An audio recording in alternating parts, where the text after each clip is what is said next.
الله الرحمن الرحيم. تواجدينني في فندق لايكو في مدينة جربة لحضور الملتقى الليبي التونسي بمشاركة من مجموعة من شباب نالوت من المجتمع المدني والمجلس المحلي نالوت، وبعض منهم عندهم إلقاء محاضرة زي الدكتور عيسى عنده يقدم ورقة عمل، أيضا بحضور مجموعة من شباب المجتمع المدني والمجلس المحلي زوارة، وأيضا بوكيل وزارة الحكم المحلي لحضور الملتقى الليبي التونسي برعاية الجمعية الهولندية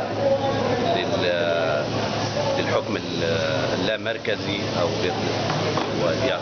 وهذا الملتقى في ورشة عمل ولمدة يومين. اليوم الأول عبارة عن إلقاء محاضرات، أيضا هناك دكتور ليبي سيلقي هذه المحاضرة الدكتور عبد اللطيف التونسي، وأيضا أستاذ من تونس. وثاني يوم في ورشة عمل تحاكي الحوكمة والإدارة المحلية في البلدية، وإن شاء الله موفقين.